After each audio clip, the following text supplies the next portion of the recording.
So today I'm going to build a alcohol stove out of a beer can.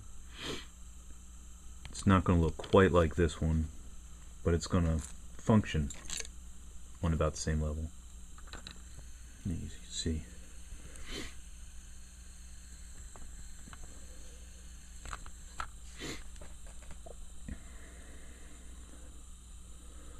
Alright, so let me turn the lights on and we'll get started.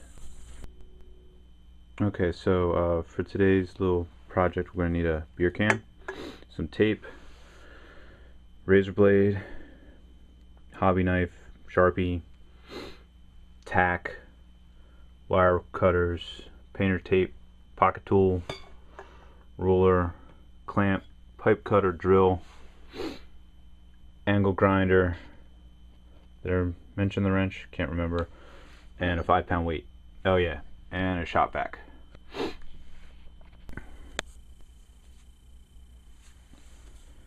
So before I get started, this here's a Brew Free or Die IPA. It's by 21st Amendment Brewery. It's a really good IPA. If you get an opportunity to have it, do so. They make a couple different beers. All the ones that I've had from them have been actually just excellent beers. There's Back in Black, which is a Cascadian Ale, black IPA, and then there are Monk's Blood, which is like a Belgian double or maybe a strong ale, kind of a malty, dark beer. It's pretty good, and their cans are pretty cool too. So anyway, this is going to be an alcohol stove made out of a beer can using one tool. The reason I'm doing this is just I've seen a lot of videos with people making alcohol stoves. They're all pretty good. This is your standard kind here. It's got the wall inside, and you know, the pinholes out here, and works really well. But I was thinking, you know, that's great if you have the time and the tools. I mean, you don't need many tools, just a razor blade and maybe a Sharpie or something like that. But what if you're in a situation where you don't have any of that? I mean, like, this shit really hit the fan kind of deal, and you know, all you've got is your knife. Hopefully it's a better one than this piece of crap. And you're in a place where you need to make a fire, boil some water, cook something. You don't have any kinds of wood fuel around, maybe. Maybe it's an urban setting, or you're trying to maintain a low profile. That's one of the great things about alcohol stoves. They're essentially odorless, and the light output's very low, and you could use one in a room. You wouldn't want to use one in an airtight room, but just any other kind of room would be fine. So the objects to make this into a stove using, you know, minimal effort. First thing you want to do is just take this off. And what you're looking for is, you've got the slope of the can here. You want to cut just past that, trying to make maybe about 1/4 of an inch up past there. So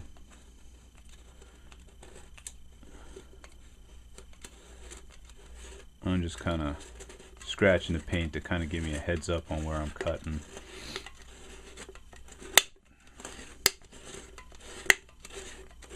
Exact measurements are not really needed for this.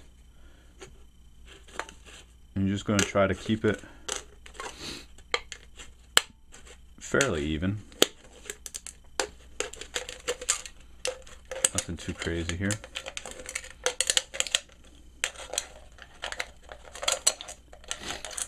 And if you start to drift away from your imaginary line, just try to get back to it.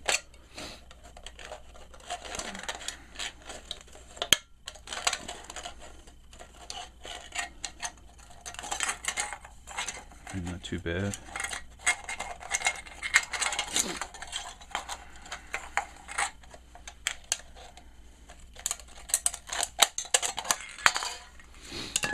Alright, so there's that.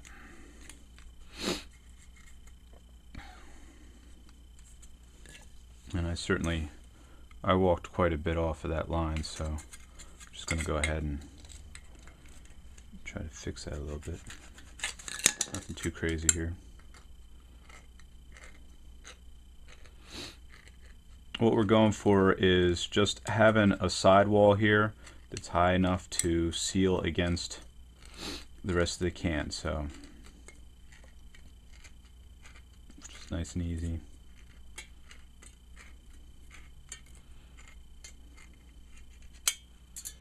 Alright, that's that side. Set that aside. Alright, now for this one here, we want to be higher than this can. Look at that piece of it. So we're going to come up, we'll say right here on the 6. Same deal. We're just cutting a circle. Now this one here, you want to try to be as precise as possible.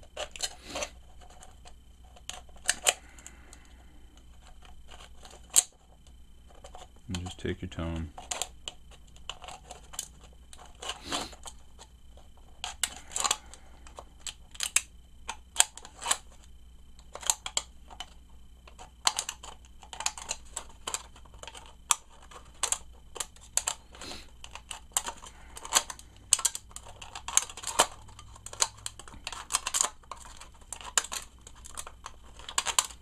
And realistically, you could probably just use your fingers like I did earlier.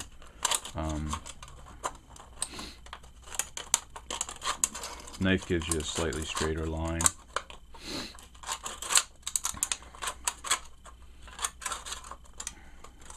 Yeah, I drifted really far on this.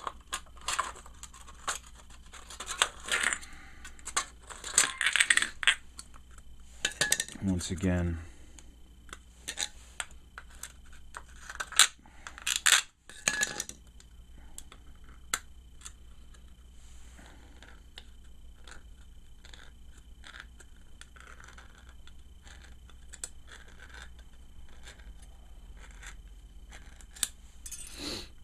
that's not too bad. Okay, so now what we want to do is just shove these two together.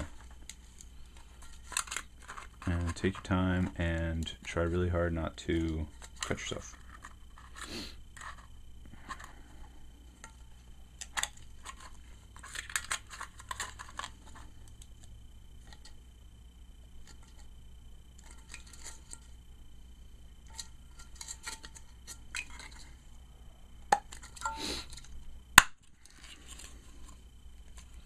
All right.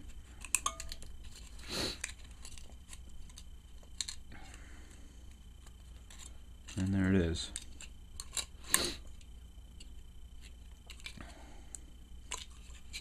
And you're just pushing this down close to the bottom. If you get it to touch, great. If not, doesn't matter. All right, so you can see it's kind of uneven here. Not terribly stable, not a big deal. So here comes the hard part. And you can see right here where the wall slopes up. What you want to do is poke a hole through the side of the can, the outer edge, just like so.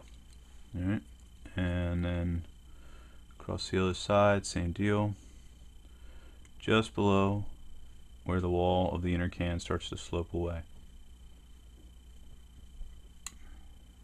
Okay, and these holes, you don't want to make them huge, but you know, they don't have to be tiny either. And then split the difference.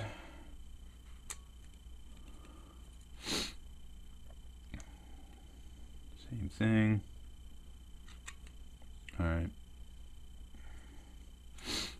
Again, and you're just going to go around and do this,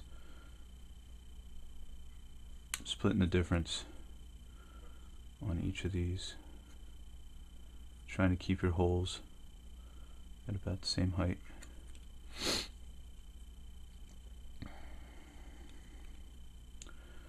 once you get to this point, it's kind of just like poke holes.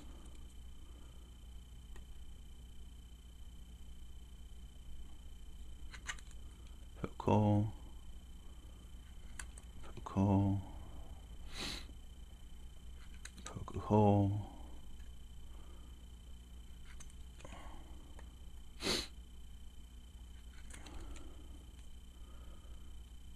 Alright, so how many is that? That's like 1, 2, 3, 4, 5, 6, 7, 8, 9, 10, 11, 12, 13, 14. Alright, so 14 holes. You could probably do 16. 16 seems to be a standard. And that's it. Let's see how good this does. First, let's see if it even lights.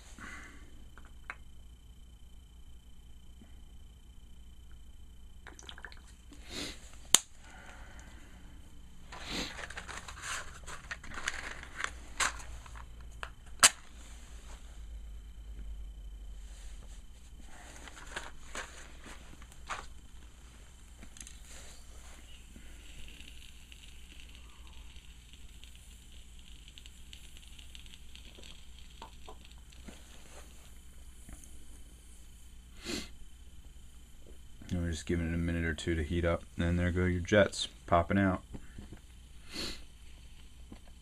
All right.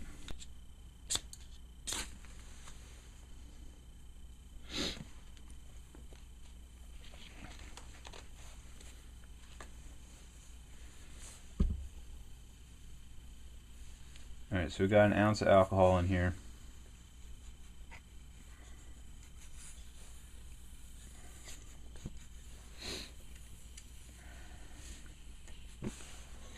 And this is 500 mLs of water.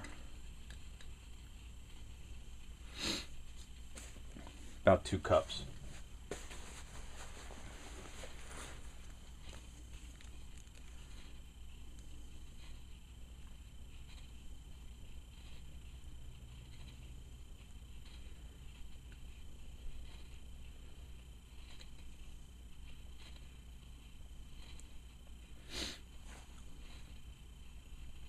And I got a timer going, so we'll see what happens.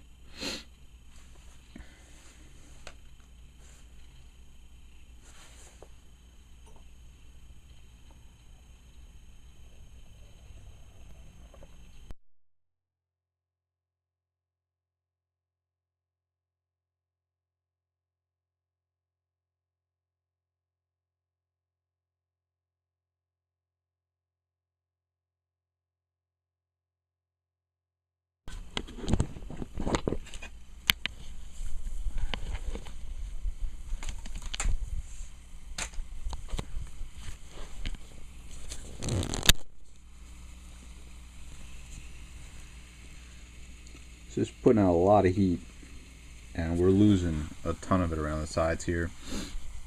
A bigger pot would have been nice, but you know, it is what it is.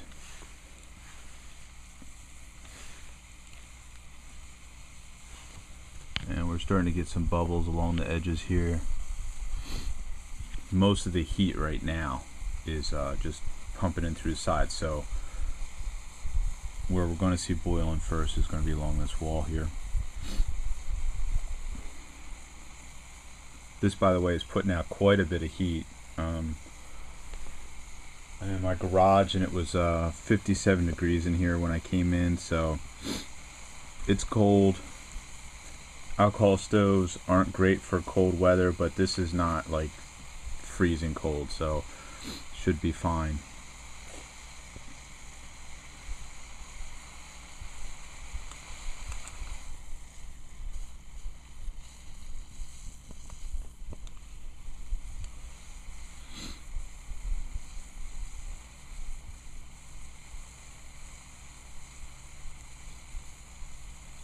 And we're definitely simmering, and it's been can't really see that, I don't think, 3 minutes.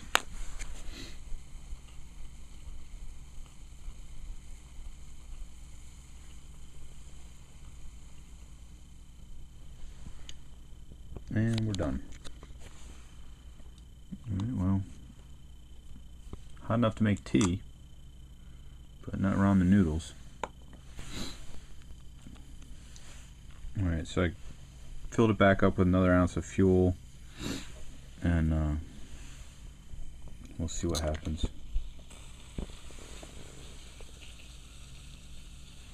That's interesting why the jets over there is not lighting. Oh, there it goes.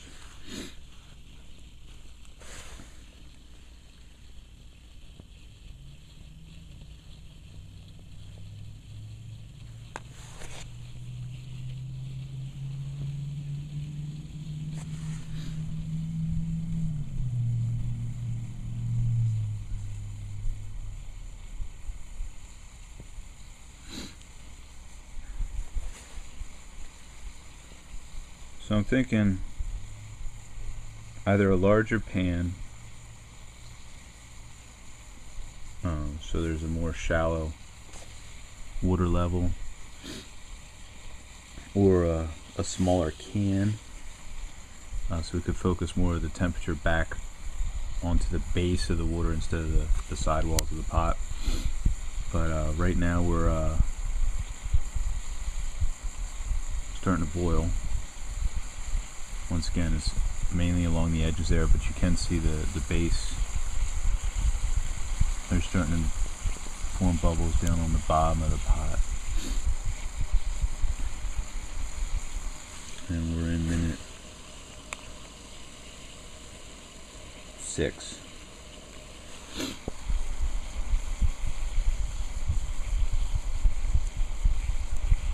So not the most efficient alcohol stove ever made, but functional. And if this burns for 2 minutes, it's useful for making a packet of ramen noodles.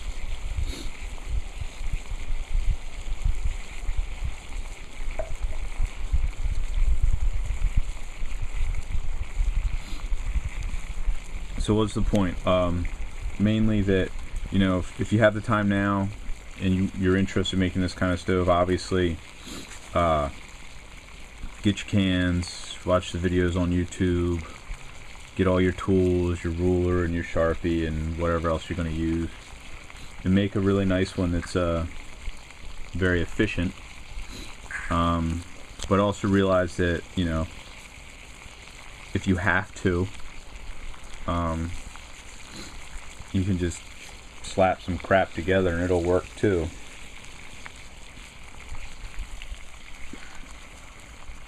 And really that's what it's more about, is being able to take things you've learned and modify them or adapt them to the situation that you happen to be in. So we're on 7.5 minutes, and this is a nice rolling boil, and it's been that way for about a minute, so decent. Nothing to write home about, but certainly useful.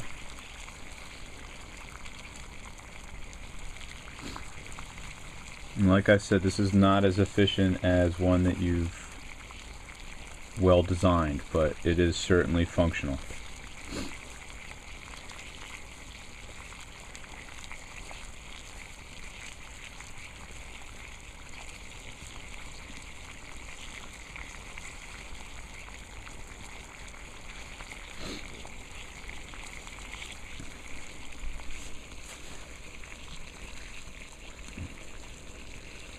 We just hit about 8.5 minutes.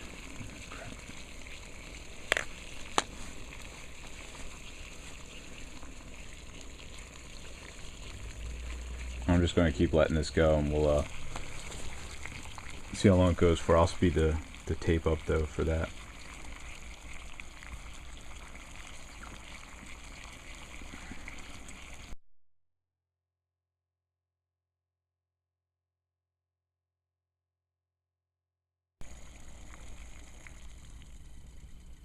Alright, there it was. And we got a total of looks like 9 minutes 30 seconds. So approximately 2 ounces of fuel, maybe a little shy of that, and 2 cups 500 mLs of water boiled, and we had a total boil time of about 3 minutes and an overall time of 9.5 minutes. And there you go.